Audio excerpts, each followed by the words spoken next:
మిమ్మల్ని చూసినప్పుడు మీ అందరూ చూపించిన తెగువకు, మీ అందరూ చూపించిన స్ఫూర్తికి నిజంగా మిమ్మల్ని అందరికీ కూడా హ్యాట్స్ ఆఫ్ చెప్పాలి. ఎందుకంటే మొన్న జరిగిన 57 చోట్ల ఉప ఎన్నికలు జరిగాయి. అంటే దాదాపుగా జెడ్పీటీసీ స్థానాలకు, ఎంపీపీ స్థానాలకు, వైస్ ఎంపీపీ స్థానాలకు, కోఆప్షన్ సభ్యుల ఎంపికకు, ఉప సర్పంచులకు సంబంధించిన స్థానాలకు సైతం దాదాపుగా 57 చోట్ల జరిగితే ఒక 7 చోట్ల అధికార పార్టీకి గెలిచే పరిస్థితి లేదు కాబట్టి ఒక 7 చోట్ల ఎన్నికలు వాయిదా వేశారు. మరో 50 చోట్ల ఎన్నికలు వాయిదా వేసే పరిస్థితి లేక ఎన్నికలు జరపక తప్పని పరిస్థితిలో ఎన్నికలు జరిపారు.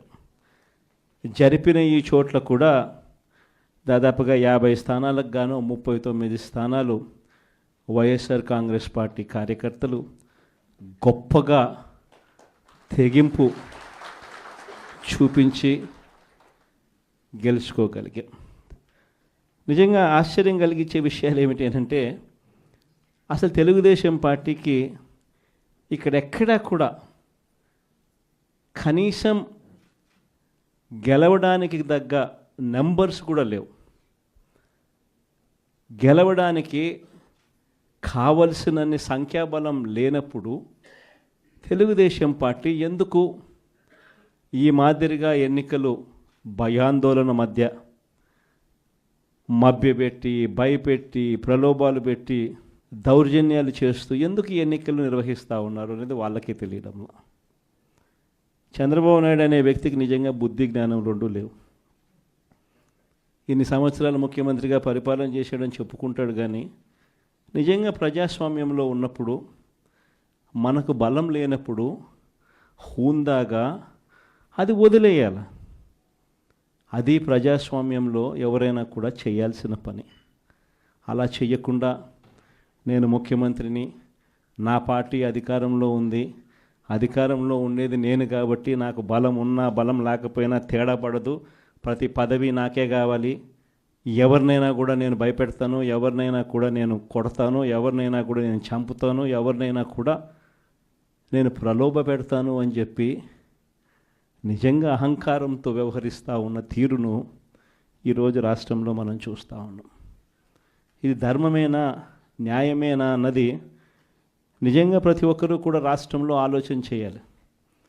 ఇలాంటి పరిస్థితుల్లో ఒకవైపున చంద్రబాబు నాయుడు గారి పాలనలో దాదాపుగా సంవత్సరం అవుతూ ఉంది. మే 13వ తారీఖున ఎన్నికలు జరిగాయి. ఈ మే 13వ తారీఖు వచ్చేస్తే సంవత్సరం అయిపోయినట్టు. అంటే దాదాపుగా 11 నెలలు చంద్రబాబు నాయుడు గారి పాలన అయ్యింది. ఈ 11 నెలల కాలంలో ఎక్కడైనా కూడా నాయకుడు అనేవాడు ఎలా ఉండాలి? తాను చేసిన మంచి పనిని చూపించి, నేను ఈ మంచి చేశాను కాబట్టి ప్రజల దగ్గరికి వచ్చి ధైర్యంగా చిరునవ్వుతో ప్రజల మన్ననలు పొందుతూ వాళ్ళ ఆశీర్వాదాలు తీసుకునే కార్యక్రమం ఎక్కడైనా జరగాలి. కానీ 11 నెలల కాలంలో చంద్రబాబు నాయుడు గారి పాలనలో మనం చూస్తూ ఉన్నది ఏమిటి అని అంటే సూపర్ 6 గాలికి ఎగిరిపోయింది, మోసం. సూపర్ 7లు గాలికి ఎగిరిపోయాయి, మోసం.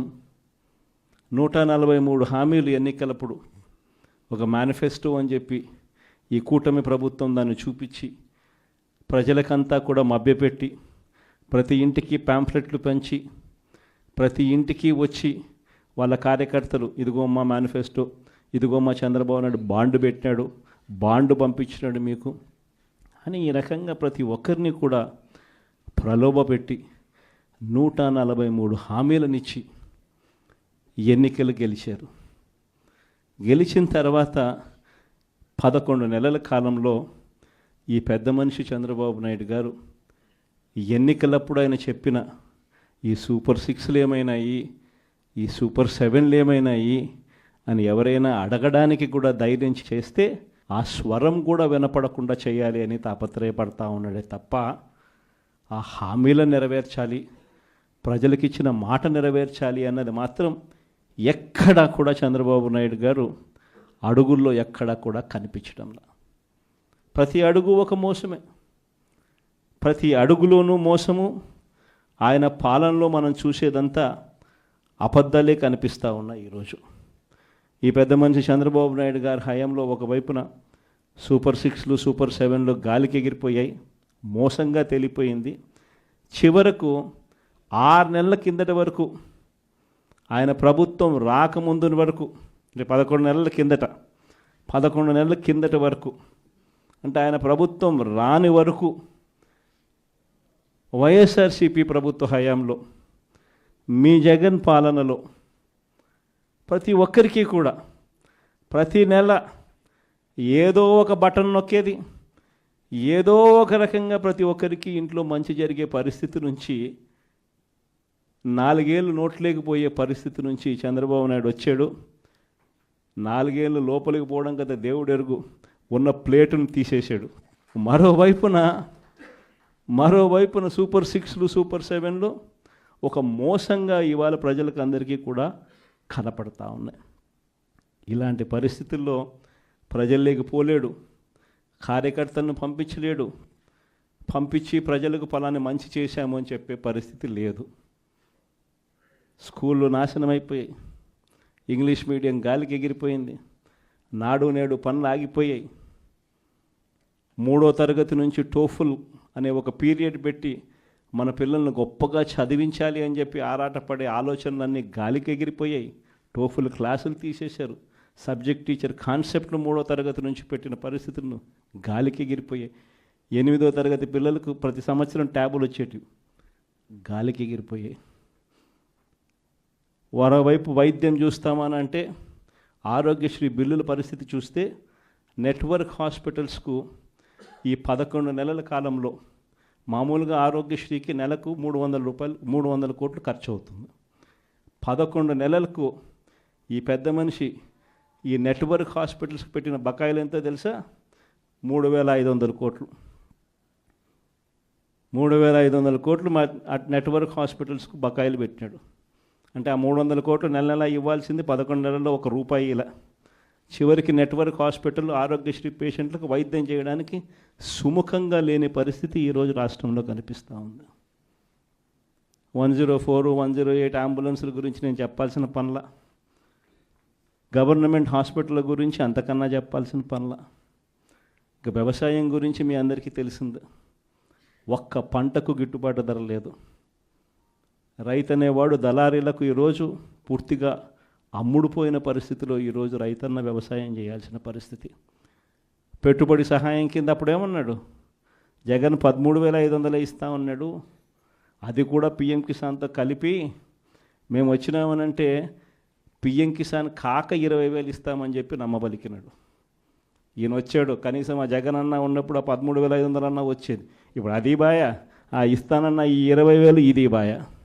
మరోవైపున రైతులకు ఆర్బీకేలన్నీ నిర్వీర్యం. ఉచిత పంటల బీమా పూర్తిగా ఎత్తేసాడు. సీజన్ ముగిసేలోగానే ఇన్పుట్ సబ్సిడీ వచ్చేదాన్ని కూడా ఊడబెరికేశాడు. వెరసి చూస్తే రైతులకు పెట్టుబడికి డబ్బులు లేకపోగా కనీసం రైతు పండించిన పంటకు గిట్టుబాటు ధరలు కూడా లేని పరిస్థితిలో ఈరోజు రాష్ట్రం ప్రయాణం చేస్తూ ఉంది. మరోవైపున చూస్తే వాలంటీర్ వ్యవస్థ లేదు, ట్రాన్స్పరెన్సీ లేదు, పారదర్శకత లేదు, స్కీములు లేవు. ఉన్నదల్లా ఏమిటి అనంటే రెడ్ బుక్ రాజ్యాంగం నడుస్తూ ఉంది, విచ్చల విడిగా కరప్షన్ జరుగుతూ ఉంది. మామూలు స్థాయిలో కాదు, విచ్చల విడిగా కరప్షన్ జరుగుతూ ఉంది. పోలీసులు పూర్తిగా వీళ్ళ కాపలాదారులుగా వాడుకుంటా ఉన్నారు, వీళ్ళ బంట్రొత్తులుగా పోలీసులను వాడుకుంటా ఉన్న పరిస్థితులు కనిపిస్తూ ఉన్నాయి. ఇలాంటి పరిస్థితుల మధ్య జరుగుతూ ఉన్నాయి రాష్ట్రంలో ఈ ఉప ఎన్నికలు జరిగాయి. నిజంగా కొన్ని ఉదాహరణలు చెప్తా. ఎంత దారుణమైన పరిస్థితిలో ఈ రాష్ట్రంలో ప్రజాస్వామ్యాన్ని వీళ్ళు నడిపిస్తూ ఉన్నారు అని అంటే, తిరుపతిలో మీ అందరికీ గుర్తుండే ఉంటుంది, 48 స్థానాలు మనం గెలిస్తే వాళ్ళు గెలిచింది ఒక్క స్థానం. తిరుపతి పరిస్థితి, ప్రజలు ఓటేస్తే ఇచ్చిన తీర్పు ఏమైంది? అక్కడ తిరుపతిలో మొన్న ఈ మధ్యకాలంలోనే ఎన్నిక జరిగింది, డిప్యూటీ మేయర్ ఎలక్షన్లకు. ఏకంగా మన కార్పొరేటర్లు ప్రయాణం చేస్తూ ఉన్న బస్సును ఏకంగా పోలీసు వాళ్ళే అడ్డుకొని, పోలీసు వాళ్ళే దాన్ని బస్సును ఆపి, ఆ బస్సులో ఉన్న ఎమ్మెల్సీని, ఆ కార్పొరేటర్లను పోలీసుల ఆధ్వర్యంలోనే కిడ్నాప్. బస్సు నిజంగా సిగ్గుండాలి ఈ మాదిరిగా చేయడానికి. విశాఖపట్నంలో జరుగుతూ ఉంది. విశాఖపట్నంలో ఉన్న 98 స్థానాలకు 58 స్థానాల్లో 56 స్థానాల్లో వైసీపీ గెలుస్తుంది. ప్రజాస్వామ్యంగా మేయర్, వైసీపీ మేయర్. అలాంటి ప్రజాస్వామ్యబద్ధంగా గెలిచిన మేయర్ మీద అవిశ్వాస తీర్మానం. మన కార్పొరేటర్లందరినీ మనం క్యాంపులోకి తీసుకొని పోయి మనోళ్ళు పాపం జాగ్రత్తగా పెట్టుకునే ప్రయత్నం మనోళ్ళు చేశారు. క్యాంపులు లేకపోతే ఇళ్లకు పోలీసులు వస్తున్నారు, వచ్చి భార్యలతో మీ మొగుళ్ళు ఏడుండారో మీరు చెప్పకపోతే మిమ్మల్ని స్టేషన్లోకి తీసుకొని పోతామని చెప్పి పోలీసులు. విశాఖపట్నంలో 40వ వార్డు కార్పొరేటర్ ఇంటికి పోలీసులు పోయి భార్యతో మాట్లాడిన మాటలు నిజంగా అసలు ఏమన్నా బుద్ధి జ్ఞానం ఉన్నోళ్ళు ఎవరైనా చేస్తారా? పోలీసుల్ని మాదిరిగా వాడుకునే కార్యక్రమం. రామగిరి మండలం, మన అనంతపురం జిల్లాలో, ఇక్కడ కూడా ఆశ్చర్యకరమైన విషయం.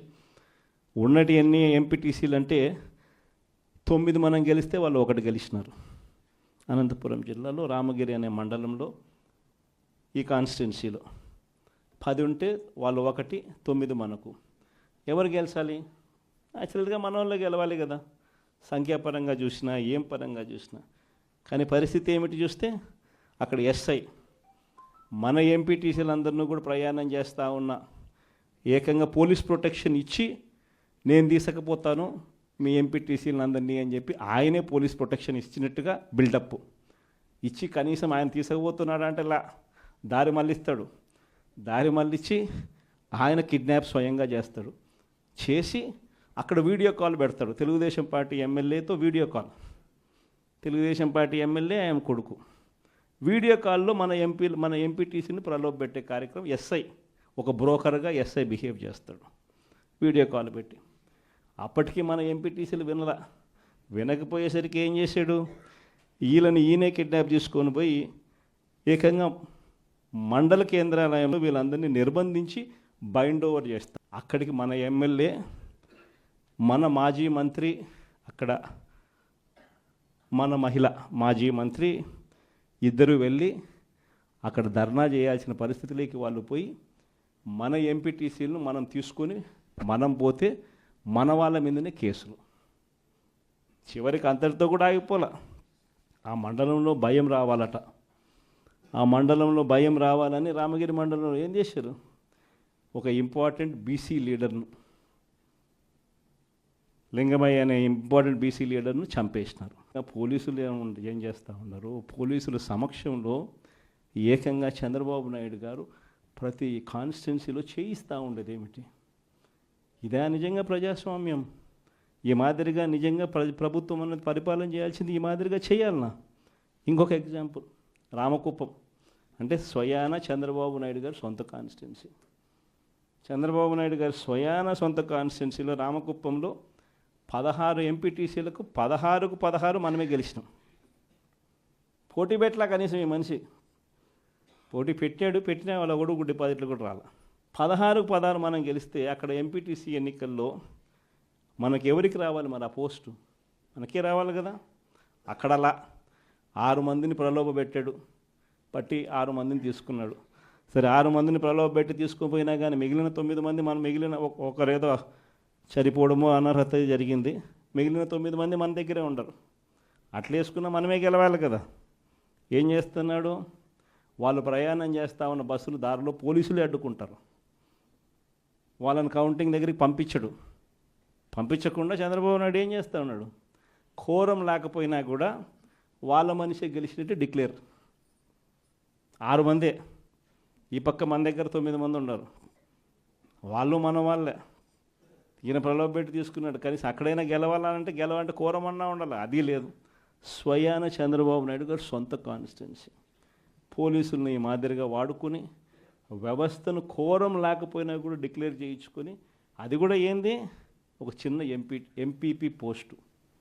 ముఖ్యమంత్రి స్థానంలో కూర్చున్నాడు మనిషి, రాష్ట్రానికి కుప్పానికి ఆయన ఎమ్మెల్యే అయినా కానీ ఒక ఎంపీపీ స్థానానికి ముఖ్యమంత్రి స్థానంలో ఉన్న వ్యక్తి బలం లేకపోయినా, నెంబర్లు లేకపోయినా వ్యవహరిస్తూ ఉన్న తీరు ఇది. ఇంకొకటి గోపవరం, ఇది మా కడప జిల్లా. దీంట్లో ఉప సర్పంచ్ పదవికి ప్రొద్దుటూరు కాన్స్టిట్యున్సీ నియోజకవర్గంలో ఉప సర్పంచ్ పదవికి సంబంధించిన ఎన్నిక. ఇందులో 19 గెలిచాం మనం. వాళ్ళు గెలిచింది కేవలం ఒక నలుగురిని ప్రలోభపెట్టి తీసుకున్నారు. అయినా కూడా వాళ్ళ బలం ఎంత? ఆ 1 + ఈ 4 5, మిగిలిన 15 మనవే. ఏం చేస్తూ ఉన్నారు? ఉప సర్పంచ్ పదవి కౌంటింగ్ హాల్లోకి మేమే తీసుకొని పోతాం ఈ 15 మందిని అని చెప్పి వీళ్ళే పోలీసులు బండ్లో ఎక్కించుకొని వీళ్ళని తీసుకొని పోయి తెలుగుదేశం పార్టీ సభ్యులు ఉన్న చోట, మనుషులున్న చోట ఇడిచిపెట్టేసి వచ్చేసినారు. అంటే వాళ్ళను కొట్టమని, దౌర్జన్యం చేయమని, రానియకుండా చేయమని చెప్పి పోలీసులు. అయినా కానీ వెనకాల మన జీపులు ఫాలో అవుతూ ఉన్నాయి కాబట్టి వెంటనే వాళ్ళని ఎక్కించుకొని మళ్ళీ తీసుకొని పోయేసరికి, కౌంటింగ్ హాల్లోకి పోయేసరికి మన ఎమ్మెల్యే అభ్యర్థిని లోపలికి పంపించరు. మన ఎమ్మెల్యే అభ్యర్థి రారు, కానీ వాళ్ళ మనుషులందరూ లోపల ఉంటారు. అక్కడ ఇంకా నకిలీ వార్డు మెంబర్లతో ఐడి కార్డులు క్రియేట్ చేసి ఎన్నికల అధికారి లాస్ట్కి అది నకిలీ, ఇవి మేము ఒప్పుకోము అని చెప్తే ఎన్నిక వాయిదా జరిగింది. అది రెండో రోజు మళ్ళీ ఎన్నికకి పిలిచినారు. రెండో రోజు మళ్ళీ ఎన్నికకి వెళ్ళిపోతే రెండో రోజు ఏమంటాడు, ఎన్నికల అధికారి గుండెపోటు అంట. మళ్ళీ వాయిదా. బలం లేనప్పుడు ఇవన్నీ చేస్తూ ఉండరు. నేను చెప్తా ఉన్నా, ఎన్ని ఎగ్జాంపుల్స్ ఏదైతే చూస్తూ ఉన్నాం. ఇంకో చోట తుని నియోజకవర్గం 30కి 30 మనమే గెలిచాం. మళ్ళీ వీళ్ళ దగ్గర నెంబర్లు ఎక్కడున్నాయి, బలం ఎక్కడుంది, ఏముంది?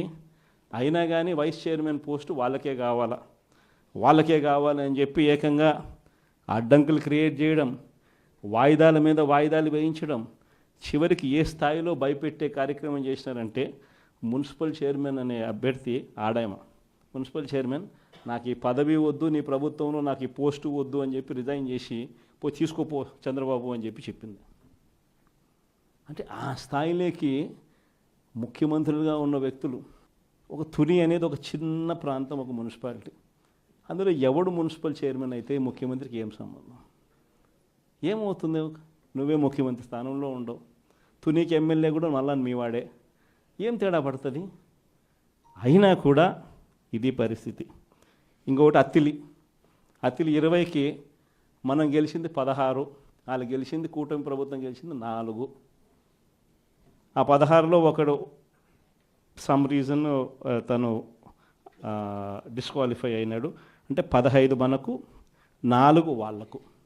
మరి ఎన్నికలు మనమే గెలవాలి కదా, అందరూ మన దగ్గరనే ఉండరు చేసి ఎన్నికల అధికారి లాస్ట్కి అది నకిలీ, ఇవి మేము ఒప్పుకోము అని చెప్తే ఎన్నిక వాయిదా జరిగింది. అది రెండో రోజు మళ్ళీ ఎన్నికకి పిలిచినారు. రెండో రోజు మళ్ళీ ఎన్నికకి వెళ్ళిపోతే రెండో రోజు ఏమంటాడు, ఎన్నికల అధికారి గుండెపోటు అంట. మళ్ళీ వాయిదా. బలం లేనప్పుడు ఇవన్నీ చేస్తూ ఉండరు. నేను చెప్తా ఉన్నా, ఎన్ని ఎగ్జాంపుల్స్ ఏదైతే చూస్తూ ఉన్నాం. ఇంకో చోట తుని నియోజకవర్గం 30కి 30 మనమే గెలిచాం. మళ్ళీ వీళ్ళ దగ్గర నెంబర్లు ఎక్కడున్నాయి, బలం ఎక్కడుంది, ఏముంది? అయినా కానీ వైస్ చైర్మన్ పోస్టు వాళ్ళకే కావాలని చెప్పి ఏకంగా అడ్డంకులు క్రియేట్ చేయడం, వాయిదాల మీద వాయిదాలు వేయించడం, చివరికి ఏ స్థాయిలో భయపెట్టే కార్యక్రమం చేసినారంటే, మున్సిపల్ చైర్మన్ అనే అభ్యర్థి ఆడాయమ, మున్సిపల్ చైర్మన్, నాకు ఈ పదవి వద్దు, నీ ప్రభుత్వంలో నాకు ఈ పోస్టు వద్దు అని చెప్పి రిజైన్ చేసి తీసుకోపో చంద్రబాబు అని చెప్పి చెప్పింది. అంటే ఆ స్థాయిలోకి ముఖ్యమంత్రులుగా ఉన్న వ్యక్తులు. ఒక తుని అనేది ఒక చిన్న ప్రాంతం, ఒక మున్సిపాలిటీ. అందులో ఎవడు మున్సిపల్ చైర్మన్ అయితే ముఖ్యమంత్రికి ఏం సంబంధం? ఏమవుతుంది? నువ్వే ముఖ్యమంత్రి స్థానంలో ఉండవు, తునికి ఎమ్మెల్యే కూడా మళ్ళా మీ వాడే, ఏం తేడా పడుతుంది? అయినా కూడా ఇది పరిస్థితి. ఇంకొకటి అత్తిలి 20కి మనం గెలిచింది 16, వాళ్ళు గెలిచింది, కూటమి ప్రభుత్వం గెలిచింది 4. ఆ 16లో ఒకడు సమ్ రీజన్ తను డిస్క్వాలిఫై అయినాడు. అంటే 15 మనకు, 4 వాళ్లకు. మరి ఎన్నికలు మనమే గెలవాలి కదా. అందరూ మన దగ్గరనే ఉండరు. వాళ్ళ దగ్గర కేవలం ఉండేది ఈ నలుగురికి తోడు ఇంకొకడు ఎక్స్ట్రా పోయినాడు, 5 మంది. మిగిలిన వాళ్ళంతా మన దగ్గరే ఉండరు. ఇక్కడ ఎన్నిక జరపరు. ఎన్నిక వాయిదా మీద వాయిదా, పోస్ట్పోన్మెంట్. ఎందుకంటే నెంబర్లు లేవు. ఇది జరుగుతూ ఉంది రాష్ట్రంలో. ఇలాంటి పరిస్థితుల మధ్య, ఇంతటి దారుణమైన రాజకీయ వ్యవస్థల మధ్య మీ ప్రాంతాలలో మీ చోట్ల కూడా ఇదే రకమైన కార్యక్రమాలు జరుగుతూ ఉన్నా కూడా, ఇది పెద్దవి మాత్రమే చెప్పా. బహుశా మీ ప్రతి చోట కూడా ఇలాంటి ఘటనలు చాలా జరిగే ఉంటాయి. అయినా కూడా మీరంతా కూడా గట్టిగా నిలబడిన పరిస్థితులే మనం అంతా కూడా చూస్తూ ఉన్నాం. మరీ ముఖ్యంగా కొన్ని చోట్లయితే ఆశ్చర్యకరమైన విషయం ఏంటంటే ఆడోళ్ళు మరీ ఎస్పెషలీ చాలా అంటే చాలా గట్టిగా నిలబడిన వాళ్ళు ఎవరనంటే నా చెల్లెమ్మలు, నా అక్క చెల్లెమ్మలు అని చెప్పి గర్వంగా చెప్తా. ఈ ఎన్నికల్లో మీరంతా కూడా మీరు చూపించిన మీ స్ఫూర్తిని నిజంగా ఎంత గొప్పగా మీరు చూపించారు అనంటే, చంద్రబాబు నాయుడు అనే వ్యక్తి ఇలాంటి తప్పుడు పనులు చేయడం తప్పు అని చెప్పి మీ ద్వారా చంద్రబాబు నాయుడు గారికి గట్టి మెసేజ్ పోయింది అన్న సంగతి చెప్పడానికి చాలా సంతోషపడతాను. రాబోయే రోజుల్లో మీరు చూపించిన ఈ స్ఫూర్తి మాత్రం చిరస్థాయిగా నిలబడిపోతుంది. ప్రతి కష్ట సమయంలో ఉన్న ప్రతి కార్యకర్తకు నేను ఒకటే మాట చెప్తా ఉన్నా, మీరు చూపించిన ఈ స్ఫూర్తిని, మీరు ఈ కష్టకాలంలో పార్టీ పట్ల మీరు చూపించిన ఈ నిబద్ధతకు మీ జగన్ ఎప్పుడు మీకు రుణపడి ఉంటాడని ఈ సందర్భంగా ఖచ్చితంగా చెప్తాను. ఖచ్చితంగా రాబోయే రోజులు మనవి. ఖచ్చితంగా చూస్తూ ఓ సంవత్సరం అయిపోయింది. కళ్ళు మూసుకుంటే ఇంక మళ్ళీ 3 ఏళ్ళు అయిపోతాయి. ఈ 3 ఏళ్ళు అయిపోయిన తర్వాత వచ్చేది మాత్రం ఈసారి ఖచ్చితంగా వైఎస్ఆర్సీపీ అఖండమైన మెజార్టీతో నిలబడుతుంది. ఈసారి వచ్చినప్పుడు మాత్రం మీ జగన్ కార్యకర్తల కోసం ఖచ్చితంగా ఉంటాడని మాత్రం ఖచ్చితంగా చెప్తాను. ఎందుకనంటే జగన్ 1 పాలనలో బహుశా కార్యకర్తలకి నేను చేయాల్సినంత బహుశా చేయలేకపోయి ఉండొచ్చేమో. ఎందుకంటే రావడమే కోవిడ్ వచ్చింది. మనం ఎన్నికలు అయిపోయేసరికి జూన్ అయ్యింది, మార్చి కల్లా కోవిడ్ వచ్చింది. దాని తర్వాత కోవిడ్ సమయంలో మీ అందరికీ తెలుసు 2 సంవత్సరాలు కోవిడ్. ఆ 2 సంవత్సరాలు ప్రజల ఆరోగ్యం గురించి వాళ్ళకు ఎటువంటి ఇబ్బందులు రాకుండా చూసుకునే దాని గురించే మొత్తం ఎనర్జీస్ అంతా కూడా పెట్టాల్సి వచ్చింది. కాబట్టి బహుశా చేయాల్సినంత అంత ఇదిగా కార్యకర్తలకు అంత తోడుగా ఉండకపోయి ఉండొచ్చు. కానీ జగన్ 2లో మాత్రం అలా జరగదు. ఖచ్చితంగా అందరికీ మాటిస్తూ ఉన్నాను, కార్యకర్తల కోసం జగన్ ఎంత గట్టిగా నిలబడతాడో వచ్చే ఎన్నికల తర్వాత ఖచ్చితంగా అది కూడా చేసి చూపిస్తానని కూడా ఈ సందర్భంగా చెప్తా ఉన్నా.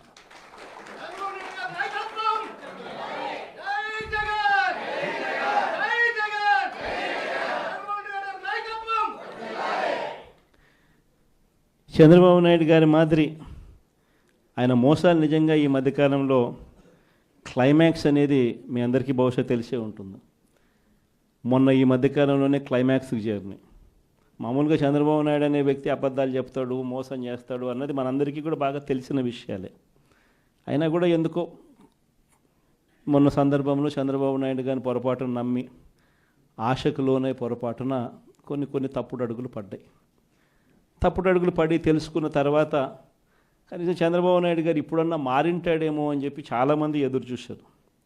కానీ ఆ మారడం అనేది మారలేదు. ఈ మనిషి ఎప్పుడు ఈ మనిషి ఇంతే అని చెప్పడానికి మొన్న ఈ మధ్యకాలంలో ఆయన మాట్లాడిన మాటలు P4 అంట, గుర్తుందా? P4 అని కొత్త మోసం తీసుకొచ్చినాడు.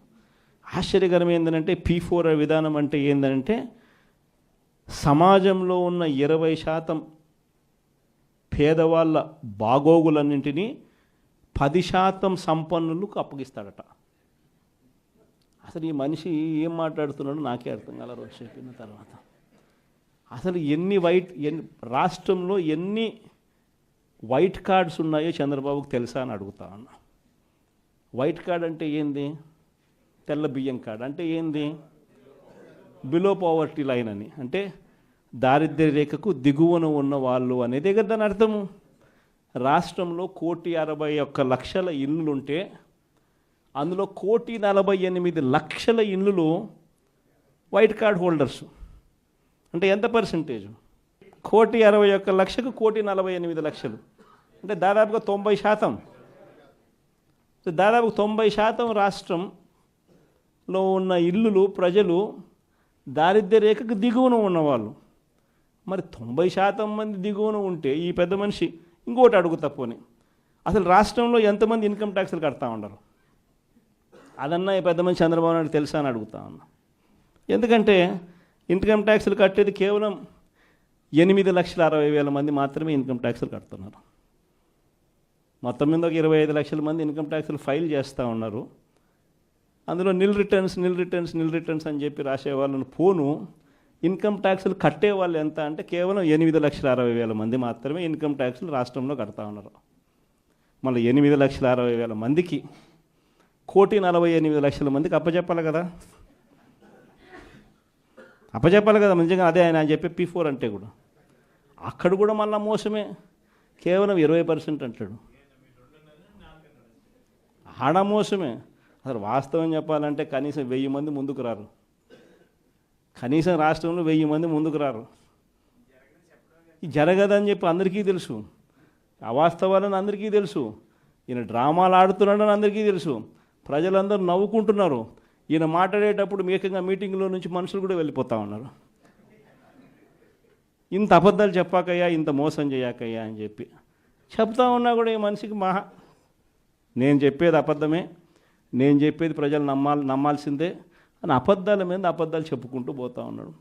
ఎన్ని రేషన్ కార్డులు ఉన్నాయో తెలియదు, వైట్ రేషన్ కార్డుకి అర్థం ఏమిటో తెలియదు, ఎంతమంది రాష్ట్రంలో ఇన్కమ్ ట్యాక్స్లు కడతా ఉన్నారో కూడా తెలీదు అనడం కూడా తప్పు.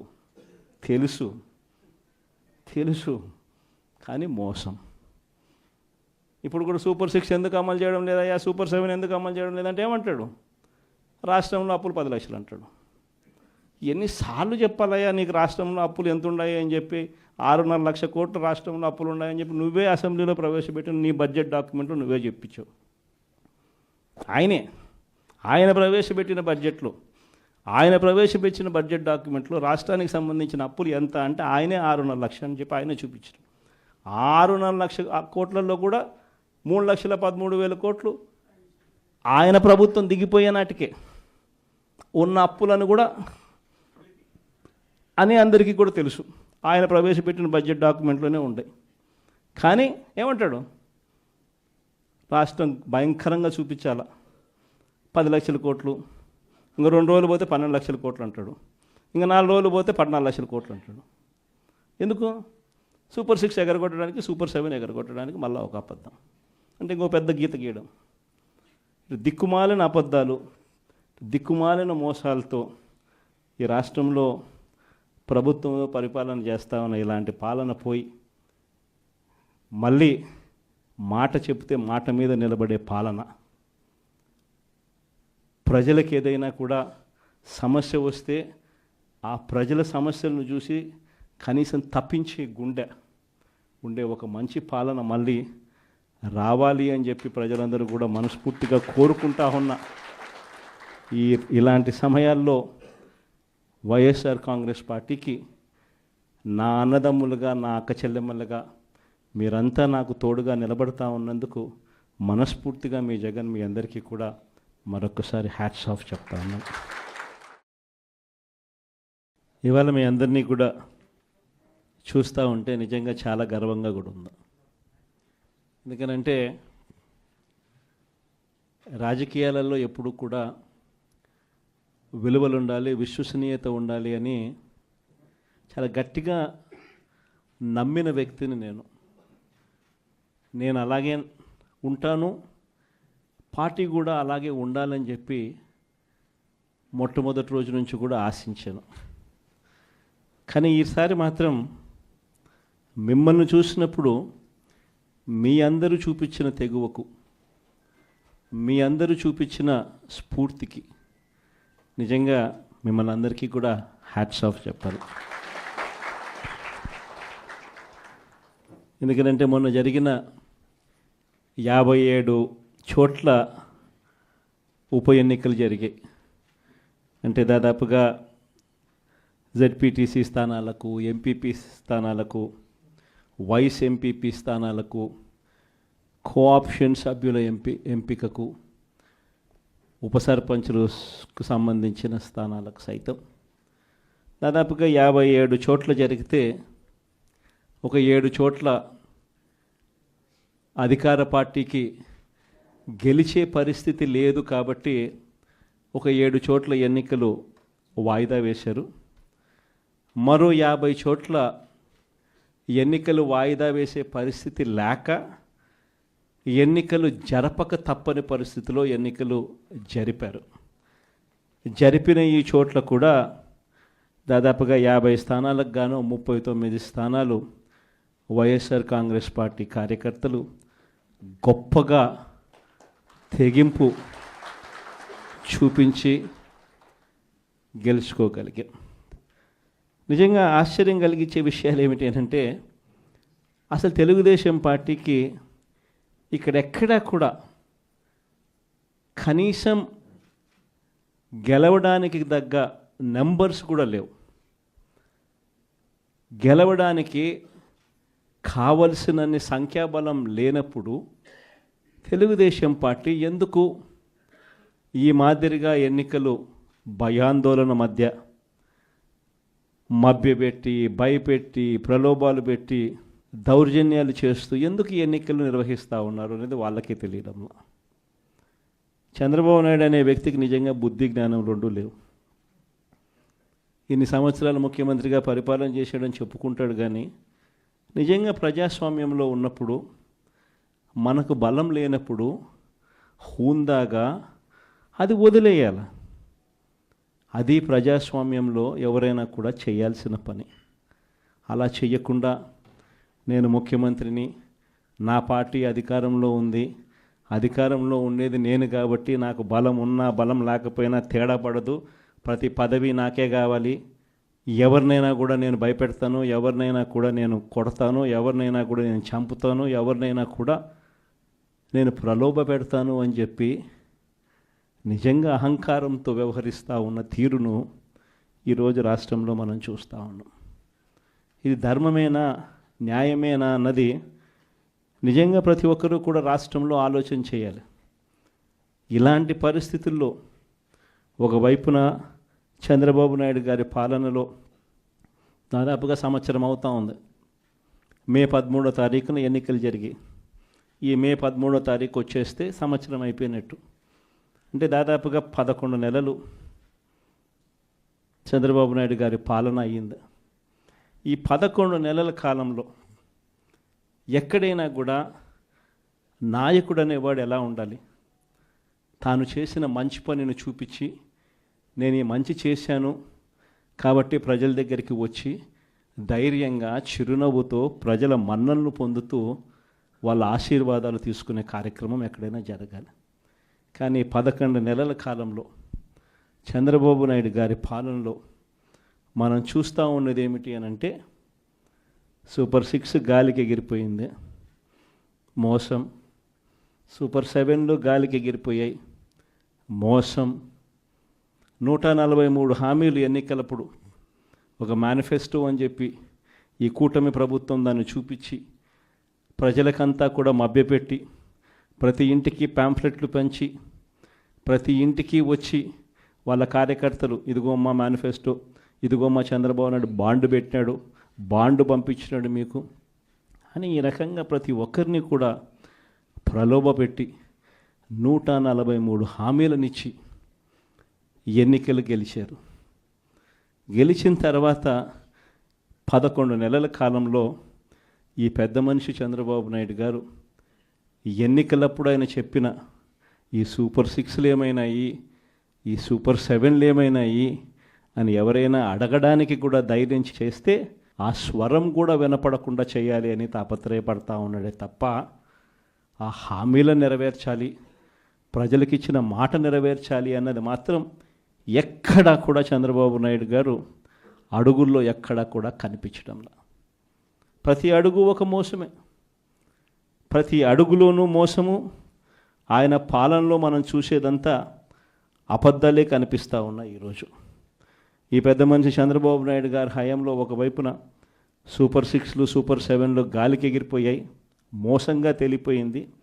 చివరకు 6 నెలల కిందటి వరకు, ఆయన ప్రభుత్వం రాకముందు వరకు, అంటే 11 నెలల కిందట, 11 నెలల కిందటి వరకు, అంటే ఆయన ప్రభుత్వం రాని వరకు